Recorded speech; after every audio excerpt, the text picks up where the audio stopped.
हमारे साथ पाकिस्तान क्रिकेट पर गुफ्तगू करने के लिए इस्लामाबाद से वीडियो लिंक पर मौजूद हैं पाकिस्तान टेस्ट टीम के साबिक कप्तान विकेट कीपर राशिद लतीफ़ और उनके साथ मौजूद हैं लाहौर से टेस्ट क्रिकेटर अहमद शहजाद। दोनों को खुशामदीद कहते हैं। आप लोग अपनी जगह ये बात करते होंगे कि जबड़े दुख गए हैं, मुंह थक गया है पाकिस्तान क्रिकेट पर बात करते करते, लेकिन हालात नहीं बदल रहे। पिछले 3 साल में हमने 4 ICC इवेंट खेले और सबसे दिलचस्प बात यह है कि टीम नहीं बदल रही। चंद चेहरों के अलावा हम एक ही टीम के साथ मैदान में उतरते हैं, नतीजा वही रहता है। इसलिए आज हमने अपने इस प्रोग्राम में अपनी टीम के तवस्सुत से कुछ आदाद शुमार इकट्ठे किए हैं, वो आपके सामने रखते हैं। 2023 वनडे क्रिकेट वर्ल्ड कप से T20 वर्ल्ड कप 2026 तक 2 क्रिकेटर ऐसे हैं जो 4 इवेंट्स में पाकिस्तान टीम का हिस्सा रहे हैं, और वो हैं टीम के सबसे तजुर्बेकार बैटर बाबर आजम और फास्ट बॉलर शाहीन शाह आफरीदी। इसके अलावा जारह मिजाज batter Fakhar Zaman, leg spinner Shadab Khan, fast bowler Haris Rauf, wicket keeper batter Mohammad Rizwan और साइम अयूब और नसीम शाह ऐसे क्रिकेटर्स हैं जो इन 4 ICC इवेंट्स में टीम पाकिस्तान का हिस्सा रहे हैं। अब इन सीनियर खिलाड़ियों की कारकर्दगी की बात भी कर लेते हैं। टीम के सबसे तजुर्बेकार क्रिकेटर बाबर आजम ने वर्ल्ड कप 2023 और चैंपियंस ट्रॉफी 2025 में 11 वनडे मैच खेलकर मजमूई तौर पर 407 रन बनाए और T20 इंटरनेशनल के वर्ल्ड कप में वो 10 मैचों में महज 105 के स्ट्राइक रेट से 213 रन बना सके। शाहीन शाह आफरीदी ने वर्ल्ड कप 2023 और चैंपियंस ट्रॉफी 2025 में 11 वनडे मैच खेलकर 20 विकेटें हासिल की और वो T20 वर्ल्ड कप में 9 मैच खेलकर सिर्फ 13 विकेटें अपने नाम कर सके। लेकिन इन दोनों क्रिकेटर्स की ज़्यादा अच्छी कारकर्दगी कमज़ोर रैंकिंग की टीमों के खिलाफ रही। All rounder Shadab Khan world cup 2023 में 6 मैच खेलकर महज 121 रन बना सके और वो सिर्फ 2 खिलाड़ियों को ही आउट कर सके, और आखिरी 2 T20 वर्ल्ड कप में वो 11 मैच खेलकर सिर्फ 5 विकेटें अपने नाम कर सके और उनके रन्स की तादाद भी 162 रही। फ़खर जमान को वर्ल्ड कप 2023 में महज 4 मैच खिलाए गए, लेकिन उन्होंने 73 की औसत से 220 रन बनाए, जिसमें उनकी एक सेंचुरी, एक निफ सेंचुरी शामिल थी। अलबत्ता चैंपियंस ट्रॉफी 2025 में वो सिर्फ 1 मैच खेल सके और 24 रन बनाने में कामयाब रहे, क्योंकि फील्डिंग के दौरान वो ज़ख्मी हो गए थे। लेकिन आखिरी 2 T20 वर्ल्ड कप में उनकी कारकर्दगी इंतहाई मायूस कुन रही। वो 7 मैच खेलकर सिर्फ 142 रन कर सके। अलबत्ता उनका स्ट्राइक रेट 161। मोहम्मद रिजवान की बात करें तो T20 वर्ल्ड कप 2023 में 9 मैच खेलकर 395 रन बनाने में कामयाब रहे, लेकिन बतौर कप्तान चैंपियंस ट्रॉफी में वो सिर्फ 2 मैच खेलकर 49 रन बना सके। T20 वर्ल्ड कप के 2 इवेंट्स में वो 2024 के एडिशन में टीम का हिस्सा रहे, जहां 4 मैच खेलकर 110 रन बना सके। फास्ट बॉलर हारिस रऊफ ने वर्ल्ड कप 2023 और चैंपियंस ट्रॉफी 2025 में 11 मैच खेलकर 18 खिलाड़ियों को आउट किया। T20 वर्ल्ड कप 2024 में हारिस रऊफ ने 4 मैच खेलकर 7 और विकेटें अपने नाम की, जबकि 2026 वर्ल्ड कप में उनको टीम का हिस्सा नहीं बनाया गया। तो राशिद लतीफ़ साहब, ये हमारे खिलाड़ी बदल नहीं रहे। निज़ाम की हम बात कर लें, तब्दीलियों की हम बात कर लें, कोचेस की हम बात कर लें, टीम मैनेजमेंट की हम बात कर लें, हमारी क्रिकेट इंडिविजुअल ब्रिलियंस के ऊपर डिपेंड करती है। लेकिन जिन खिलाड़ियों की मैंने ख़ास तौर पर बात की है, उनकी इंडिविजुअल ब्रिलियंस इन 3 सालों में 4 इवेंट में नज़र नहीं आ सकी। इसमें सिलेक्शन कमेटी कौन सी थी 2023 में, याद है आपको कुछ?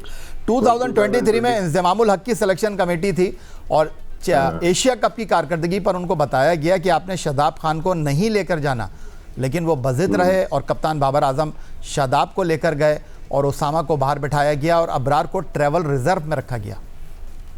ये खेले थे, उसामा भी खेले थे, मेरे उसामा खेले थे जी, लेकिन अबरार को ट्रैवल रिजर्व में रखा गया। खेले अबरार नहीं खेले। 24 की सिलेक्शन कमेटी फिर आपकी चेंज हो जाती है, 25 की फिर चेंज हो जाती है आपकी, 26 की फिर 2 चेंज हो जाते हैं। देखिए इन प्लेयर्स को तो आपको नजर आ गया ये परफॉर्मेंस नहीं की, जब भी आप 4 इवेंट नहीं, मैं 6 इवेंट की बात कर रहा हूं। अच्छा, मैं एक सवाल आपके सामने रख रहा हूं राशिद लतीफ़ साहब, ये बड़ा दिलचस्प पहलू है। सिलेक्शन कमेटी तब्दील हो रही है, प्लेयर नहीं तब्दील हो रहे। वही तो मैं बोल रहा हूँ, मेरा मतलब कि या तो बोर्ड की इंस्ट्रक्शन है, बिल्कुल भाई कैसे हो सकता है? या तो कॉन्फ्लिक्ट ऑफ इंटरेस्ट है, फ्रेंचाइज के लोग ही सिलेक्शन कमेटी में होंगे। अभी अभी अभी कौन कौन है, जरा देखिएगा किस फ्रेंचाइज से हैं, मुझे आप अभी उंगलियों पे बता दें। आकिब जावेद हैं, सरफराज हैं, मिसबाउल हक हैं, लेकिन मिसबा और सरफराज होंगे कोयटा के लिए सरफराज काम कर रहे होंगे इस PSL में भी जी, डायरेक्टर है। दलमी के लिए काम कर रहे होंगे मिसबा। और कौन है? वहाब कोयटा को नहीं, वहाब तो उसका है। तो भाई ये कौन सही करेगा? मैं और आप शो से सही नहीं करेंगे। ये तो कॉन्फ्लिक्ट ऑफ इंटरेस्ट साफ नजर आ रहा है। इंडिया में है ऐसा नहीं है ना, तो पहले ऊपर से सही करें। प्लेयर तो देखें सिलेक्ट इन्होंने सिलेक्ट किया है ना, मैंने और आपने नहीं किया। तो ऊपर से बोर्ड की पॉलिसी चेंज होगी, आपके पास डॉक्यूमेंटेड कुछ है ही नहीं ना। आपके पीएसएल शुरू होता है, उसमें डॉक्यूमेंट पे कोई रूल ही नहीं बने हुए, आपकी सिलेक्शन कमेटी के कोई रूल ही नहीं बने, कोई पॉलिसी नहीं बनी थी। तो आपकी जो फ्रेंचाइज चला रहे हैं वही सिलेक्शन में आ रहे हैं, तो वही लड़के तो आएंगे ना, आ रहे हैं बार बार। तो एक दफा जरा करके देखें, इंडिया की हम बात कर रहे हैं, इंडिया की जरा करके देखें, हटा दें सबको, कोई भी नहीं होगा, तो कॉन्फ्लिक्ट ऑफ इंटरेस्ट हटेगा हटेगा, आपकी सिलेक्शन होगी। वही प्लेयर बार बार क्यों आ रहे हैं? अगर बाबर परफॉर्म नहीं कर रहा तो बार बार क्यों आ रहा है? अगर रिजवान परफॉर्म नहीं कर रहा तो बार बार क्यों आ रहा है? मैं तो खुद सवाल कर रहा हूं आपके लिए, मैं तो आपके तवज्जुह से क्रिकेट बोर्ड को बोलना चाहता हूं कि कॉन्फ्लिक्ट ऑफ इंटरेस्ट आप खत्म कर दो। साफ नजर आ रहा है कि किसी का कोई इंटरेस्ट नहीं है, सिर्फ सबका पैसे का इंटरेस्ट है। पाकिस्तान से इंटरेस्ट खत्म हो गया सबका। देखिए, अब एक कैटेगरी में कोई भी नहीं है, उससे भारी भरकम तो हमारे सिलेक्टर्स ले रहे हैं, हमारे मेंटोर रह रहे हैं। मेंटोर दुनिया में कहीं है ही नहीं। तो पहले ऊपर से आग लगाएं, नीचे खुद ब खुद सारी चीजें ठीक हो जाएंगी। ऊपर से आग लगाएं, सारी चीज़ें ठीक हो जाएंगी। अहमद शहजाद साहब, 2026 वर्ल्ड कप में भारत ने अपने स्क्वाड में शुभमन गिल को नहीं रखा।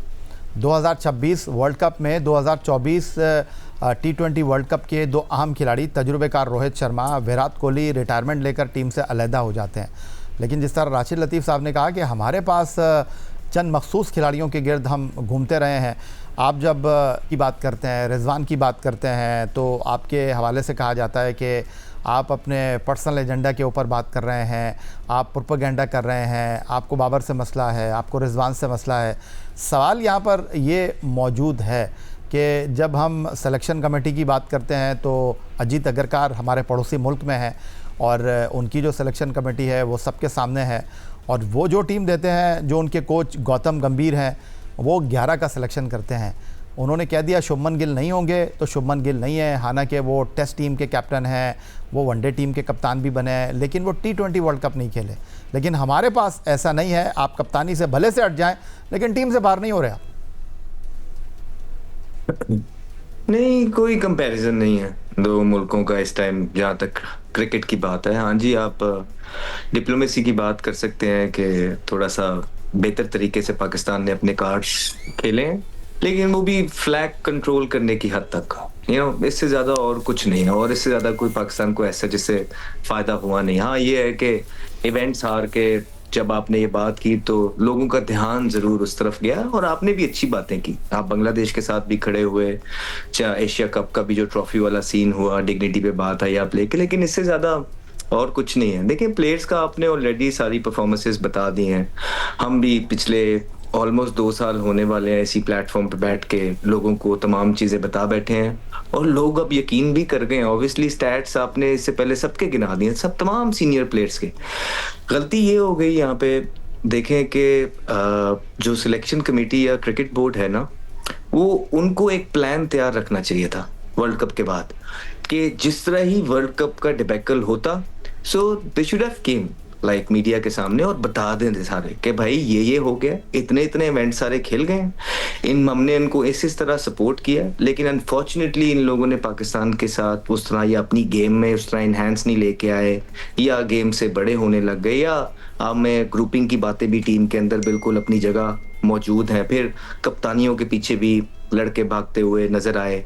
तो आप आके अगर ये बता देते ना कि हाँ, हम ये बड़े स्टेप, बोल्ड स्टेप ले रहे हैं, और उसके बाद एक अच्छी सिलेक्शन करके आप बांग्लादेश से स्टार्ट करते, तो अवाम ने और हम जैसे क्रिकेटर्स ने काफी हद तक जो है ना खामोश रह के सपोर्ट करना था, जिस तरह हमने एशिया कप में की। क्या आपने देखा नहीं हमने एशिया कप में टीम को कितनी सपोर्ट की? क्या हमने वीलॉग्स बनाए? क्या हमने कोई ऐसी वैसी बात कुछ भी नहीं किया, हम सिर्फ सपोर्ट कर रहे थे। लेकिन अब आप हमसे ये एक्सपेक्ट ना करें कि आप जो दिल में आएगा गलत मलत प्लानिंग करते रहेंगे। कोई प्लान आपके पास तैयार नहीं है, कोई आपके पास इस तरह की टीम नहीं है जो लाएअमल बना के नए डगर पे लेके चले। सिर्फ एक दूसरे को सेव करने की कोशिश हो रही है। वो अपना पल्लू झाड़ रहा है, सिलेक्टर कोच अपना पल्लू झाड़ रहा है, उसको खिला के ये सिलेक्ट करके अपना झाड़ रहे हैं, वो खिला के अपना झाड़ रहा है। तो आप बिल्कुल सही बात है, हमने आपको पहले ही कहा है कॉन्फ्लिक्ट ऑफ इंटरेस्ट की जितनी बात हमने की है किसी ने नहीं की है। आप देखें कि अभी आप सरफराज है, जिस तरह वो क्वेटा ग्लैडिएटर्स के अंदर होंगे, उसके बाद पेशावर ज़ल्मी के अंदर मिसबा आपको नजर आएंगे, इस तरह ही दीगर भी। अब तो वहाब रियाज देखें, पहले आप क्रिकेट बोर्ड में लेके आते हैं सरफराज को, उसके बाद फिर सरफराज आपको क्वेटा ग्लैडिएटर में ले आता है। ये ही सारा कुछ चल रहा है और हम इससे ज्यादा खुले अल्फाजों में अपनी अवाम को नहीं बता सकते। हमारा ना तो सरफराज के साथ कोई प्रॉब्लम है, ना वहाब के साथ, ना दीगर प्लेयर्स के साथ। हमारा प्रॉब्लम सिर्फ पाकिस्तान है कि पाकिस्तान के लिए ये चीजें ठीक नहीं है। और आज हम ना अहमद को इधर उधर जाने देंगे ना राशिद लतीफ़ साहब को, ताकि ये बात ना हो कि दिल के फपोले फोड़ते हैं, अपनी मर्ज़ी की बात करते हैं। हम चीज़ें इनके सामने रख रहे हैं और प्रोग्राम के आखिर में एक बहुत ही अहम सवाल मैं राशिद और अहमद के सामने रखूँगा। ये जो अभी अहमद शहजाद ने वहाब रियाज की बात की, सरफराज की बात की, मिसबाह उल हक की बात की, लेकिन आज हम सीक्वेंस के साथ चलेंगे, चीज़ें इनके सामने रखेंगे, सवाल इनके सामने रखेंगे। खिलाड़ियों की कारकर्दगी बता दी आपको। अब आईसीसी के 4 इवेंट्स में जहां भारतीय टीम 3 चैंपियन रही और 1 में रनर्स अप, वहां भारत ने सिर्फ 1 मरतबा ही कोच तब्दील किया। वनडे क्रिकेट वर्ल्ड कप और T20 वर्ल्ड कप 2014 में भारतीय टीम की कोचिंग राहुल द्रविड़ ने की और फिर अपने ओहदे से इस्तीफ़ा दे दिया चैंपियन कोच ने। इसके बाद गौतम गंभीर चैंपियंस ट्रॉफी 2025 और T20 वर्ल्ड कप 2026 में इंडियन टीम की कोचिंग के फ़राइज़ अंजाम दे रहे हैं। उनके मुकाबले में पाकिस्तान ने आईसीसी के 4 इवेंट्स में 4 कोचेस पर इन्हिसार किया। वर्ल्ड कप 2023 में मिक्की आर्थर टीम को लीड कर रहे थे, लेकिन ग्रांट ब्रैडबर्न ग्राउंड पर थे। T20 वर्ल्ड कप 2024 में गैरी कर्स्टन, चैंपियंस ट्रॉफी में आकिब जावेद, तो T20 वर्ल्ड कप 2026 में माइक हेसन पाकिस्तान टीम के कोच रहे। कप्तानों की बात करें तो भारतीय क्रिकेट टीम की 3 आईसीसी इवेंट्स में कप्तानी के फ़राइज़ और रोहित शर्मा ने अंजाम दिए, जिसमें one day world cup 2023, T20 world cup 2024 और चैंपियंस ट्रॉफी 2025 शामिल हैं, जिसमें रोहित शर्मा 2 मरतबा ट्रॉफी उठाने में कामयाब रहे। अलबत्ता रोहित शर्मा की रिटायरमेंट के बाद T20 वर्ल्ड कप 2026 में भारतीय टीम की क़यादत सूर्या कुमार यादव ने की। दूसरी जानिब पाकिस्तान टीम में बाबर आजम ने वर्ल्ड कप 2023 और T20 वर्ल्ड कप 2024 में क़यादत के फ़राइज़ निभाए। चैंपियंस ट्रॉफी में मोहम्मद रिजवान को कप्तान बनाया गया और T20 वर्ल्ड कप 2026 में सलमान अली आगा इस ओहदे पर बड़ा जवान रहे। ओवर टू यू राशिद लतीफ़ साहब। नहीं, जबरदस्त जो आपने कहा कि मुझे और अहमद को जाने नहीं देंगे, ऐसे शो करेंगे और हम कभी भी नहीं जाएंगे, हम आपके साथ चिपक जाएंगे और बातें करेंगे। बहुत जबरदस्त आपने ये चीज दिखाई है और ऐसे ही तमाम पाकिस्तान में टेलीविजन को दिखाना चाहिए। और देखिए साफ नजर आ रहा है इसके अंदर। अगर मैं बात करता हूँ, ठीक है, गैरी कर्स्टन को हम लेके आए और वो आते ही चले गए वर्ल्ड कप में और थोड़ी दिन में बाहर हो गए, मैं उनको इतना ब्लेम नहीं दूंगा। लेकिन मिकी आर्थर भी ऑनलाइन पे थे उस वक्त जब जका अशरफ साहब आए थे, वो लेके आए। जका अशरफ साहब निकाल नहीं सके, वो शायद ये ऐसा हुआ था, मुझे याद पड़ता है। वो भी ऑनलाइन कोचिंग काफी कर रहे थे, लेकिन वो गए थे और कोचिंग की थी। और आकिब जावेद रहे ऑस्ट्रेलिया, शायद नहीं। राशिद लतीफ़ साहब, मैं आपको यहाँ पर बता दूं कि मिकी आर्थर जो थे वो इंग्लिश काउंटी की कोचिंग कर रहे थे और उनको लेकर आए थे नजम सेठी साहब, लेकिन वर्ल्ड कप में वो ऑनलाइन कोचिंग कर रहे थे और ग्रांट ब्रैडबर्न जो थे वो ग्राउंड पर थे। उसमें यही हुआ था ना, सेठी साहब चले गए थे, तो अब ये हो रहा था इनको निकाला जाए नहीं निकाला जाए, तो कंटिन्यूएशन हुई थी शायद। और जहां तक बात है आकिब जावेद की, साउथ अफ्रीका वहाँ पे और फिर चैंपियंस ट्रॉफी में वो टेम्परेरी कोच थे। तो टेम्परेरी कोच कौन होता है, कहाँ होता है? टेम्परेरी आपके पास डायरेक्टर भी बन जाते हैं, टेम्परेरी आप सिलेक्शन कमेटी में भी आ गए, सारे काम एक बंदा थोड़ी देता है। आखिर से जो मेरे मराठी में ताल्लुक आते हैं वो शायद पाकिस्तान में क्रिकेट में किसी के भी, लेकिन जहाँ पाकिस्तान की, अहमद ने बात की ना, पाकिस्तान की बात नहीं, एक ओहदा लो बस। मेरे साथ हुआ है, मुझे 2 दफा बुलाया, वसीम खान है आईसीसी में, मेरी मीटिंग हुई उनके घर पे, और काफी कोशिश की मानी साहब ने, इन्होंने, मैंने कहा मैं दोनों नहीं ले सकता, अगर आऊंगा तो एक आऊंगा सिलेक्शन कमेटी या उसमें, अदरवाइज मैं डिजर्व नहीं करता कि मैं दोनों तीनों चीजों को हैंडल कर सकूं। वो नहीं हो पाया था, कोई और वजूहत हो गई उनकी। और यहाँ पे जो कोचिंग का दिखाते हैं ना, देखिए इंडिया का दिखाया, जो हटे हैं ना, रोहित शर्मा रिटायरमेंट भी ली है उसने, फिर हटाए वो चैंपियन बन के, वो भी चैंपियन बन के राशिद लतीफ़ साहब जी चैंपियन। और यहाँ सिर्फ हम सेमीफाइनल और फाइनल खेले और अब निकाल ही नहीं रहे। जी राहुल द्रविड़ की बात करते हैं तो वो भी छोड़ के गया ना उसको, वो चैंपियन होके गया है और लोगों ने उसको कंधों पे उठाया था। यहाँ तो बाई फोर्स हारने के ऊपर निकाला जाता है ना, तो बहुत फर्क है। हम लोग कंपेयर जो कर रहे हैं ना इंडिया से, वो अपनी पीक पे है, अपनी जो जितनी भी 80 इयर्स की जो तारीख है इंडिया की, वो उसकी अपनी पीक पे चल रही है, और पाकिस्तान अपनी 80 इयर्स की तारीख की लोएस्ट लेवल के ऊपर है। तो कंपैरिजन बनता नहीं है दोनों तरफ से। अगर हम अपनी चेयरमैनशिप को देखें, अगर 4, 5, 8 गुजरे हैं उनको देखते हैं, अपनी सिलेक्शन कमेटी को पूरी देखते हैं, 26-28 तो हो गए होंगे, और हम अपने कोचेस को देखते हैं और इंडिया के देखते हैं, बहुत फर्क है, परफॉर्मेंस नजर आ रही है आपको। फिर उनका जो इंफ्रास्ट्रक्चर है वो हम लोग शायद वहां तक पहुंचे ही नहीं है। हम लोग वही अपने पुराने ख्यालात में, जो हम 80s 90s में खेलते थे ना, वो क्रिकेट नहीं है अभी। इवन अहमद लोग जब खेले उस वक्त भी गेम चेंज हो गया था, ये अपने स्टाइल से खेलते थे। अब जो क्रिकेट हम लोग खेल रहे हैं ना, नहीं है वो। आपको जाना पड़ेगा, आपको अपना रिसोर्सेज चेंज करने पड़ेंगे, बहुत कुछ चेंज करना पड़ेगा। तो ये 4, 5, 8 लोग जो जमा हो गए, मुझे हम खिलाफ नहीं है किसी के, क्योंकि हमें बोर्ड में आना नहीं है। लेकिन अफसोस होता है कि हर दिन हम बैठते हैं, इसी सवाल के जवाब देने पड़ते हैं। कभी तो हमें मौका दें ये लोग कि हम तारीफ करें कि बाप याद ने यार ये मार्का मार दिया, ठीक है, आकिब जावेद ने ये मार्का मार दिया। वो अपने मुंह से खुद बता रहे हैं कि हमने किया, ये गलत है। अपने मुंह से नहीं बताओ। जबरदस्ती प्रेस कॉन्फ्रेंस आपने की, मैं जरा डगर से हट रहा हूँ, लेकिन नहीं अच्छा लगा।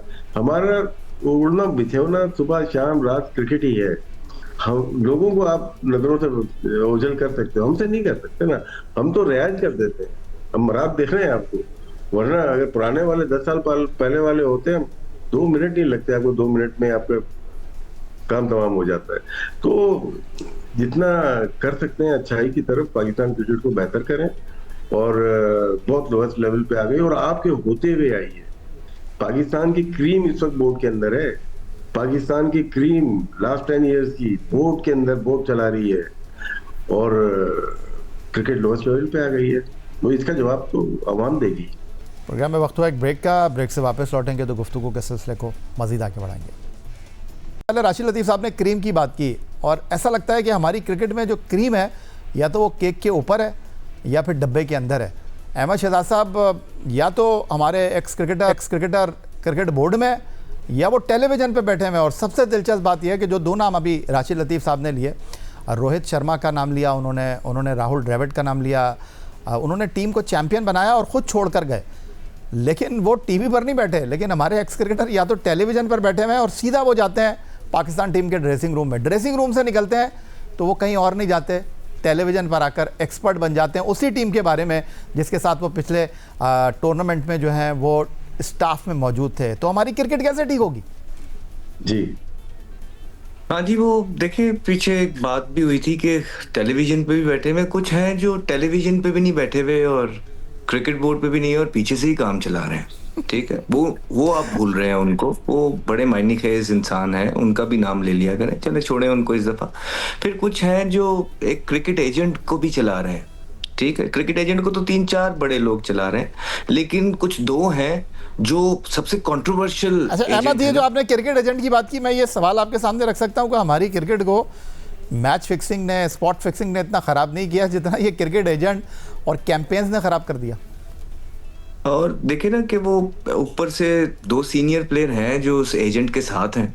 ठीक है, और उसके साथ मिलके फिर 8-9 प्लेयर्स हैं उनके पास, और आप टीम के अंदर से पहले तो उनके प्लेयर्स बाहर नहीं कर पा रहे हैं। मजे की बात यह है कि जो रिप्लेसमेंट की भी हम आवाज कर रहे हैं वो भी उन्हीं के साथ साइन है। तो किस तरह बचाएंगे आप मुल्क को या मुल्क की क्रिकेट को, आप मुझे बताएं। फिर अभी तक आपके केसेस के फैसले हुए नहीं, जो केसेस पेंडिंग पड़े हुए हैं। फिर उन्हीं लोगों के हाथ में पाकिस्तान क्रिकेट बोर्ड ने एक पूरे की पूरी फ्रेंचाइज जो है वो दे दी, और आपने देखा है कि उन्होंने अपने लोगों को एडजस्ट किए।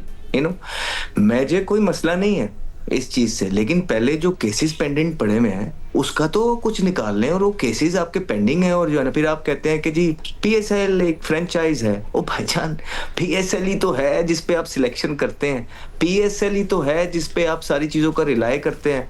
तो जब डिसिप्लिन को, अपने लड़कों को, अपनी चीजों को पीएसएल के अंदर आप ठीक नहीं रखेंगे, अप टू द मार्क नहीं रखेंगे, कंटेंट नहीं रखेंगे, तो किस तरह आपके पास फिर प्रोडक्ट आएगी। आपको बोला था कि आपने पीएसएल के फेसेस चेंज करने हैं, नहीं आपने वो नहीं किया, वही सेम ओल्ड फेसेस। तो ये इनपुट होती है क्रिकेट बोर्ड की कि आपने अब इस डगर पे चलना है, ये लाएमल है, ये हमने डोमेस्टिक में करना है और यही हम सारी तमाम पीएसएल की जो फ्रेंचाइज हैं उनसे एक्सपेक्ट करते हैं कि वो अपने कोचेस जो हैं, मेंटोर्स जो हैं, उनको ये लाएमल बताएं और इस तरह की क्रिकेट खिलाएं प्लेयर्स को, बिकॉज दिस ये जगह है जहां हम लैग कर रहे हैं।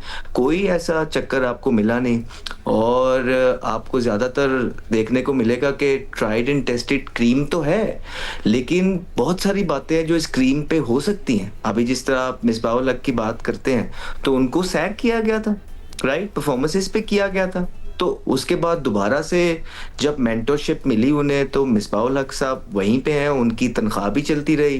पहले वो बल्लेबाजों को प्रिपेयर कर रहे थे, तो क्या प्रिपरेशन है, ये बल्लेबाज प्रिपेयर किए हैं जो अभी बांग्लादेश के खिलाफ भिजवाए थे, ये प्रिपरेशन है। फिर आप इनसे जब पूछेंगे ना कि प्रिपरेशन क्या है, ये कहेंगे इतने टाइम में तो नहीं कुछ होता। फिर आप इनसे जब पूछेंगे 2 साल के बाद कि क्या हुआ, फिर ये कहेंगे कि हमें क्रिकेट बोर्ड में तो काम नहीं करने दिया जाता।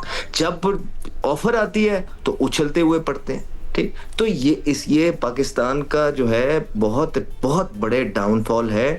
अनफॉर्चुनेटली देखिए थक गए हैं हम भी बोलते बोलते, और पूरा वर्ल्ड कप सारा हम एक्सपेक्ट कर रहे थे कि वर्ल्ड कप के बाद यार कोई ना कोई तो लाएमल तैयार होगा कि बताया जाएगा कि इन सीनियर प्लेयर्स का हमने ये लाएमल बनाया है, ये 2 साल खेलेंगे, ये डोमेस्टिक खेलेंगे, इनको इज्जत देंगे, इनकी एनओसी रोकी जाएगी, इनकी बाहर की लीगें बंद कर दी जाएंगी, डोमेस्टिक को काबिलियत इस तरह इज्जत दिलवाई जाएगी, डोमेस्टिक के जो प्लेयर्स हैं इन सीनियर प्लेयर्स के थ्रू उनको ग्रूम करवाया जाएगा। कुछ नहीं देखने को मिला, कुछ नहीं। अहमद, मैं आखिरी सवाल जो आपके लिए और राशिद लतीफ साहब के लिए मैंने रखा था, कॉन्फ्रेंस भी की है ना, ये जो प्रेस कॉन्फ्रेंस भी की है, ये हंगामी जबरदस्ती करवाई है जिसको लोग अपनी फ्लाइटें छोड़ के आके किए हैं।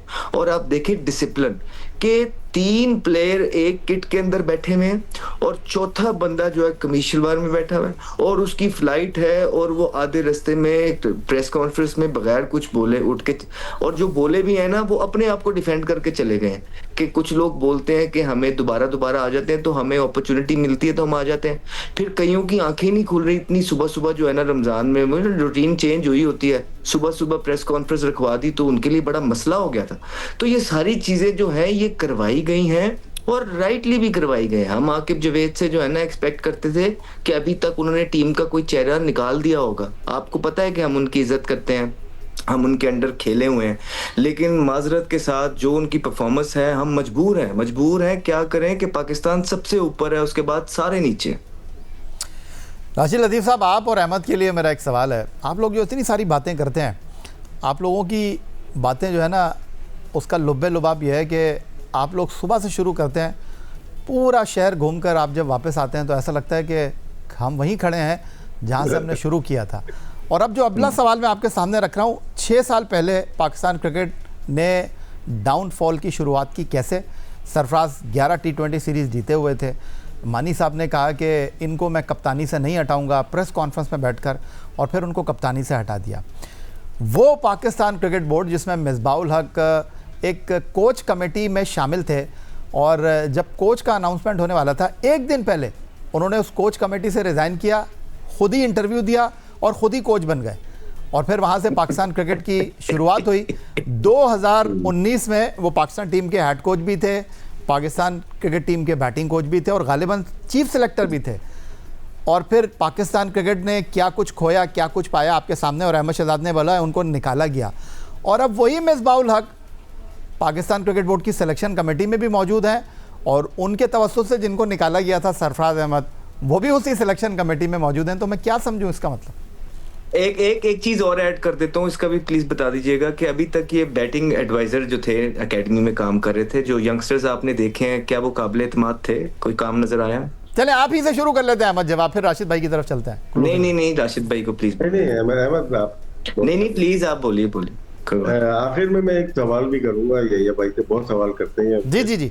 और एक सवाल भी करूंगा, ये जो बात की थी ना कप्तानी हटाने का, और उसी दौर में मैं मिला था वसीम खान साहब से, कप्तानी हटाने की बात हो रही थी। मुझे एक फोन भी आया था जिसका तस्करा नाम लिए बगैर अहमद ने लिया, उन्हीं का फोन आया था कि ऊपर से हुआ है कि ना सरफराज को हटाना है कप्तानी और बाबर को बनाना है। मैं सख्ती से तो नहीं, नरमी से ही बोला था कि नहीं ये बहुत बड़ा और बहुत गलत फैसला होगा, ये हम पहले भी गलतियां कर चुके हैं। अजहर अली को कप्तान जब बनाया था बांग्लादेश, शायद अहमद गया अपनी टीम के 2015 साथ। 2015 जब अहमद से वो वादा हुआ था मिस्टेक- कप्तान बनाने का।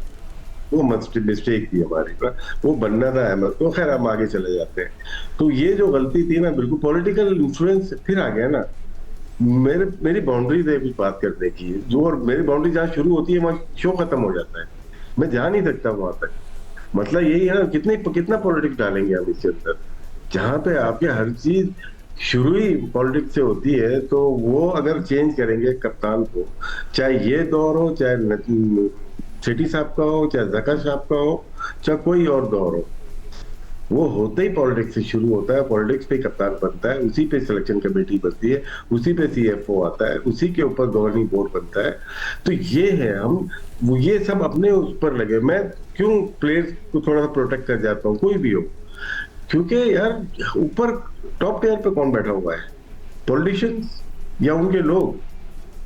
तो वो ऐसा कैसे हो सकता है? एक या दो लोग आते हैं, वो इंडिया हो, बांग्लादेश हो, अफगानिस्तान हो, श्रीलंका हो, टॉप पे एक बंदा आता है, लेकिन सारे टेक्नोक्रेट्स आते हैं फिर उसको वो काम करते हैं।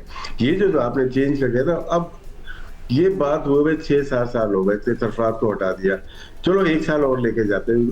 इन बिटवीन उसमें अजहर अली को फिर कप्तान बनाया, जो इंग्लैंड टीम गई थी, उसका तस्करा नहीं होता। उसके बाद हम लोग टेस्ट मैच उस दौर में, सरफराज के दौर में भी हम मार रहे थे। और अजहर अली को लेकिन वो तरीका राशिद साहब नहीं जैसे कप्तान बनाया था वैसे हटा भी दिया गया।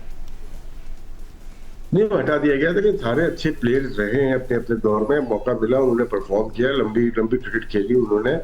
लेकिन क्या वो फौरन आके उस जगह पे आके बैठ जाएंगे जिनके साथ वो खेले हुए थे? अब जो अहमद बात कर, सब मिलके बैठे हुए एक ही जगह पे, तो बैठे हुए ना सारे। ठीक हो गया। और मेरा सवाल जी, ये जी, है कि जो ये भाई आप जी सर। ये जो प्रेस कॉन्फ्रेंस हुई है, नकवी साहब के दौर में ऐसी प्रेस कॉन्फ्रेंस मैंने नहीं देखी ना, आप नोट कीजिएगा। इन पे जो सवालात हुए वो पहले तो नजर नहीं आया। क्या इनसे डेलिबरेटली सवालात कराए गए? आप मीडिया के बंदे हैं, इनके ऊपर बैशिंग की गई है या ये इत्तेफाक से हो गए? इसका जवाब चाहिए था। मैं इसका जवाब दूं या अहमद पहले आप कुछ कहेंगे? नहीं आप दें सर, हमने क्या करना है। देखिए राशिद लतीफ़ साहब, ये जो आपने सवाल किया ना, पाकिस्तान क्रिकेट में हर चीज़ को आप राइट ऑफ नहीं कर सकते।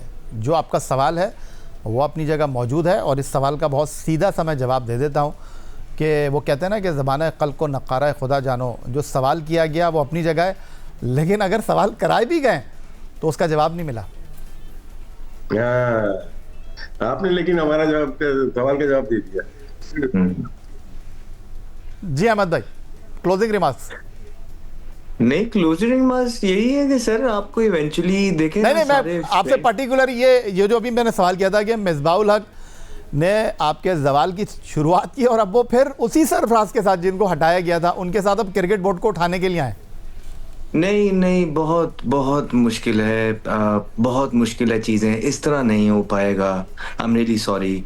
इस तरह चीज़ें, अभी विश एंड प्रे कि यार चीज़ें राइट डायरेक्शन में मूव करें, बट लग नहीं रहा है। वो लग यही रहा है कि सारे दोस्त इकट्ठे हो गए, ठीक है, और वो दोस्तों की एक बैठक बना ली गई है, और आपस में जिस तरह टीम के अंदर यारी दोस्ती थी, ठीक, और पहले टीम के अंदर पर्क्स एंजॉय किए, फ्रेंडशिप्स एंजॉय की, ट्रैवलिंग की, एक दूसरे को प्रोटेक्ट किया, और उसके बाद फौरन ही जब वहाँ से फारिग हुए, एक साल के अंदर आप देखिए तमाम वो प्लेयर्स जो दोस्त थे टीम के अंदर, वो क्रिकेट बोर्ड में भी आपको इकट्ठे नजर आएंगे, और आपको क्रिकेट बोर्ड के बाद अब ये दोस्तियाँ और ज़्यादा गहरी होती हुई नजर आती हैं। इसके बाद ये PSL के अंदर भी एक दूसरे को ओबलाइज करते हुए नजर आ रहे हैं, जिसको हम ज़्यादातर गिव एंड टेक कहते हैं। तो अभी जब इससे पहले बात हो रही थी कि ये जगह पैसे कमाने की नहीं है इस टाइम पे यार, फॉर गॉड सेक। आप समझे तो सही कि आपकी क्रिकेट कहाँ है, हॉकी बन गई है। अब हम नहीं कहते क्योंकि नहीं हमारा दिल करता कि सच्चे अल्फाज बोल दें। आप देखें तो सही कि आपकी टीम के खिलाफ लोग पूरी टीम्स नहीं खिलाते हैं। यहाँ पे आपको जिम्बाब्वे की तरह ट्रीट किया जाता है। लोग अपनी टीम्स को प्लेयर्स को डेवलप करने के लिए आपको भेजते हैं। आपको कोई टूरिंग मैचेस नहीं मिलते हैं। जब कोई मिलते भी हैं तो आपको कोई 5-5 टेस्ट मैच नहीं देता, कोई 5-5 6-6 वनडे नहीं देता, कोई 5-5 6-6 T20 नहीं देता। आप जाते हैं 2 T20 1 वनडे खेल के आपको जो है ना खाना पूरी करके भिजवा दिया जाता है। कोई आपकी रेप्यूट बाकी इंटरनेशनल क्रिकेट में अभी रह नहीं गई है। एक ही चीज़ है जो आपको वर्ल्ड क्रिकेट के अंदर सेव कर रही है, वो है इंडिया पाकिस्तान का मैच। That's all. अगर ये मैच के साथ पैसा ना जुड़ा होता, अगर इस मैच के साथ बड़े बड़े स्टेक ना जुड़े होते, तो शायद आपको आपकी जो अभी करंट अफेयर है ना, जो टीम के हालात हैं, जो आपके बड़े बड़े परफॉर्मर्स जिनको आप कहते थे, उनके जब नंबर्स आपने दिलवाए और जो कैपेबिलिटी और कैपेसिटी और जो पीछे का टैलेंट आपके पास मौजूद है, आपके हालात बहुत बुरे हैं। सिर्फ एक इंडिया पाकिस्तान का मैच जिसके अंदर फाइनेंस बहुत ज़्यादा इन्वॉल्व है, ब्रॉडकास्टर के बहुत ज़्यादा स्टेक इन्वॉल्व है और जो जियो पॉलिटिक्स है वो बहुत ज़्यादा इन्वॉल्व है, जिसकी वजह से आपकी अहमियत अपनी जगह मौजूद है। क्या आप दोनों और तमाम लोग जो सुन भी रहे हैं, अपने दिल पे हाथ रख के एक दफ़ा इस बात को सोचिए कि इस चीज़ के अलावा क्या करंट परफॉर्मेंसेस पे, जहाँ पे हम क्वालिफाई भी नहीं कर पाते हैं पिछले 4 टूर्नामेंट से, हम कहीं पे भी स्टैंड कर रहे हैं? मेरा जवाब यही है, नो। और इस करंट सेटअप के अंदर जो हमारी परफॉर्मेंसेस हैं, इस करंट जो लोग क्रिकेट को रन कर रहे हैं, जिस तरह फ्रेंडशिप्स को ओब्लाइज किया जा रहा है, क्या आगे जाती हुई क्रिकेट नज़र आ सकती है? आ रही है सही डगर पे? जो हमने वर्ल्ड कप के बाद इनकी तैयारी देखी और जिस तरह के यंगस्टर्स इन्होंने बांग्लादेश के अंदर सिलेक्ट करके भिजवाए, जो कॉम्बिनेशन और परफॉर्मेंस हमने वहाँ पे देखा, सॉरी टू से नो। हमारी दुआएं हमेशा पाकिस्तान क्रिकेट के साथ रहेंगी, मरते दम तक हम आवाज़ भी उठाते रहेंगे। लेकिन खुदारा आप देखेंगे कि बहुत जल्दी हम लोगों को आगाह करते जा रहे हैं। पहले होता था कि तब्दीलियां देखने में नजर आती थी, अब नहीं आ रही, ठीक। लेकिन जैसे ही आपको तब्दीलियां देखने में नजर आएंगी, एक खाना ऊपर से उठाया जाना है, ठीक है, एक बंदे को ऑर्डर आना है, उसके बाद आप देखेंगे कि ये जो 12-15 हैं, ये किस तरह और कितनी कितनी देर के लिए साइड पे होंगे, ये वक्त बताएगा आपको। अहमद शहजाद साहब आपका, राशिद लतीफ़ साहब आपका बहुत शुक्रिया। और आपने जितनी गुफ्तगू की, बकौल शायर अगर मैं उसको समअप करना चाहूँ तो आप दोनों के सामने ये शेर सुनाऊंगा, दिल के फपोले जल उठे सीने के दाग से, इस घर को आग लग गई घर के चिराग से। बहुत शुक्रिया हमें ज्वाइन करने के लिए। दो पाकिस्तान के फॉर्मर टेस्ट कैप्टन राशिद लतीफ़, टेस्ट ओपनर अहमद शहजाद की गुफ्तगू आपने सुनी। यही आज का हमारा प्रोग्राम था। एक्स अकाउंट पर आप हमें फॉलो कर सकते हैं, ईमेल कर सकते हैं, अपनी राय से आगाह कर सकते हैं score@jio.tv पर। इस दुआ, इस उम्मीद, इस तवक्को के साथ कि पाकिस्तान में खेलों खिलाड़ी तरक्की करते रहें। सैयद या हुसैन को स्कोर की पूरी टीम के साथ अगले प्रोग्राम तक के लिए इजाज़त दीजिए। अल्लाह हाफ़िज़।